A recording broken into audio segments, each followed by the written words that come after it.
इस वीडियो में हम चर्चा करेंगे कि किसी त्रिभुज का क्षेत्रफल कैसे ज्ञात कर सकते हैं। यह वीडियो कक्षा 6 के गणित विषय पर आधारित है। पिछले वीडियोज में हमने देखा कि आयताकार आकृतियों का क्षेत्रफल कैसे ज्ञात कर सकते हैं। साथ ही साथ हमने देखा था कि दो या दो से अधिक आकृतियों को मिलाकर बनी हुई आकृति का क्षेत्रफल कैसे ज्ञात करते हैं, और हमने आयताकार आकृतियों के क्षेत्रफल से संबंधित कुछ उदाहरण भी देखे थे। इस वीडियो में हम चर्चा करेंगे कि त्रिभुज का क्षेत्रफल कैसे ज्ञात करते हैं। साथ ही साथ हम सूत्र का उपयोग करते हुए त्रिभुज का क्षेत्रफल ज्ञात करना सीखेंगे और त्रिभुजों के क्षेत्रफल से संबंधित कुछ उदाहरण भी देखेंगे। तो आइए शुरू करते हैं। यहाँ पर कुछ आकृतियां दी गई हैं जो या तो वर्गाकार हैं या फिर आयताकार हैं, और उन आकृतियों में कुछ त्रिभुजों को छायांकित किया गया है। क्या आप इन छायांकित त्रिभुजों का क्षेत्रफल ज्ञात कर सकते हैं? तो त्रिभुजों का क्षेत्रफल ज्ञात करने के लिए हमें सबसे पहले इन वर्गाकार या आयताकार आकृतियों का क्षेत्रफल ज्ञात करना होगा, जो कि हमने पिछले वीडियोज में देखा है। तो यहाँ पर एक छोटा जो वर्ग है उसका क्षेत्रफल है 1 वर्ग सेंटीमीटर, क्योंकि इसकी लंबाई भी 1 सेंटीमीटर है और चौड़ाई भी 1 सेंटीमीटर है, इसलिए इस छोटे वर्ग का क्षेत्रफल होगा 1 वर्ग सेंटीमीटर। तो आप यहाँ पर देख सकते हैं कि कुल 4 वर्ग सेंटीमीटर है, तो इसलिए इस वर्ग का क्षेत्रफल कितना होगा? 4 सेंटीमीटर। और इसमें यदि हम इस त्रिभुज का क्षेत्रफल ज्ञात करना चाहें, क्योंकि यह पूरे वर्ग का आधा है, इसलिए इस त्रिभुज का क्षेत्रफल होगा 2 वर्ग सेंटीमीटर।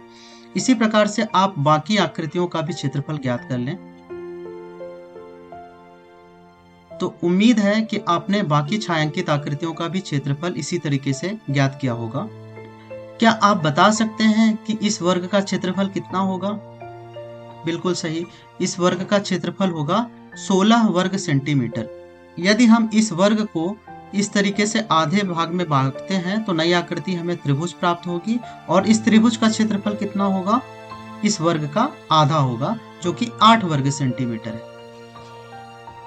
आइए एक और आयत लेते हैं। इस आयत को यदि हम 2 बराबर भागों में विभाजित करें तो इस तरीके से हमें एक त्रिभुज प्राप्त होगा, और इस त्रिभुज का क्षेत्रफल जो भी आयत का क्षेत्रफल होगा उसका आधा होगा।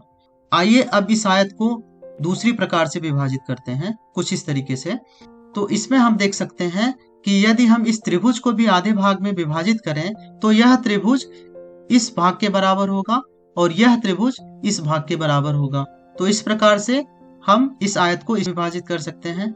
इस आयत को हम कुछ इस प्रकार से विभाजित कर सकते हैं और एक नया त्रिभुज प्राप्त कर सकते हैं। और आप देख सकते हैं कि इस त्रिभुज को यदि हम लंबवत इस प्रकार से विभाजित करें तो यह 2 भाग बराबर होंगे और इन दोनों भागों का क्षेत्रफल भी बराबर होगा। तो क्या आप इन आयताकार आकृतियों में बने हुए त्रिभुज का क्षेत्रफल ज्ञात कर सकते हैं? तो उसके लिए हमने देखा था कि जब हम आयत का क्षेत्रफल ज्ञात करते हैं तो उसमें हम लंबाई और चौड़ाई का गुणा करते हैं। तो यदि पहले आयत का क्षेत्रफल हम ज्ञात करें तो हमें 32 वर्ग सेंटीमीटर प्राप्त होगा, और इस त्रिभुज का क्षेत्रफल हमें ज्ञात करना होगा तो उसे हम आधे से विभाजित कर देंगे, जो कि 16 वर्ग सेंटीमीटर होगा। इसी तरीके से आप बाकी के त्रिभुजों का क्षेत्रफल भी ज्ञात कर लें। किसी भी त्रिभुज का क्षेत्रफल ज्ञात करने के लिए सूत्र क्या हो सकता है? हमने यहाँ पर देखा कि हम यदि इस त्रिभुज के आधार और ऊंचाई का गुणा करें और उसमें आधे से भाग कर दें तो हमें क्षेत्रफल मिल जाएगा। तो जिसको हम कुछ इस तरीके से भी लिख सकते हैं, a बराबर 1/2 आधार के लिए हमने यहाँ पर b का इस्तेमाल किया है और ऊंचाई के लिए हमने h का इस्तेमाल किया है। तो इस प्रकार से इस त्रिभुज का क्षेत्रफल हो जाएगा a बराबर 1/2 आधार गुणे ऊंचाई। इस त्रिभुज का क्षेत्रफल ज्ञात करने के लिए यहाँ पर 2 विधियां हैं।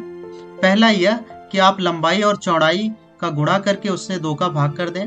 यहाँ पर लंबाई 10 है और चौड़ाई 6 है, तो आप 10 को 6 से गुणा करें और फिर 2 से भाग कर दें तो आपको इस त्रिभुज का क्षेत्रफल मिल जाएगा।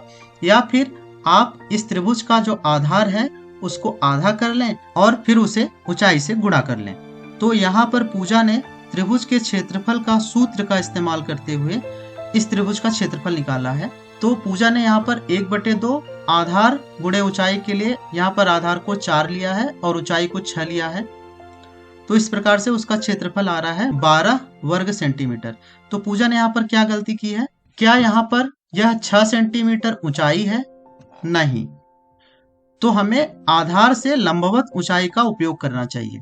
यदि हम इस भुजा को आधार माने जो कि 4 सेंटीमीटर है, तो ऊंचाई हमारी 5 सेंटीमीटर होगी जो कि लंबवत है, और लंबवत ऊंचाई आधार से 90 अंश के कोण पर बने होती है।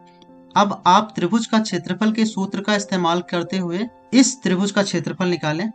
तो यहाँ पर इस पूरे ग्रिड की ऊंचाई 4 सेंटीमीटर है और त्रिभुज हमारा 2 सेंटीमीटर ऊंचा है, और इसका आधार 1, 2, 3, 4 सेंटीमीटर है। तो यहाँ पर जो हमारा सूत्र होगा 1/2 आधार गुणे ऊंचाई, इसका हम यदि इस्तेमाल करेंगे तो हमें इस त्रिभुज का क्षेत्रफल प्राप्त होगा 4 वर्ग सेंटीमीटर। अब आप वीडियो को थोड़ी समय रोकें और इस त्रिभुज का क्षेत्रफल ज्ञात करें। उम्मीद है कि आपने त्रिभुज के क्षेत्रफल के सूत्र का इस्तेमाल करते हुए इस त्रिभुज का क्षेत्रफल 10 वर्ग सेंटीमीटर प्राप्त किया होगा। एक बार फिर आप वीडियो को थोड़े समय के लिए रोकें और इस त्रिभुज का क्षेत्रफल ज्ञात करें। उम्मीद है कि आपको इस त्रिभुज का क्षेत्रफल 15 वर्ग सेंटीमीटर प्राप्त हुआ होगा। अब आप इन त्रिभुजों को अपने नोटबुक पर कॉपी करें और इन त्रिभुजों का क्षेत्रफल ज्ञात करें। यह दूसरा सवाल है। यह आपके लिए तीसरा सवाल है।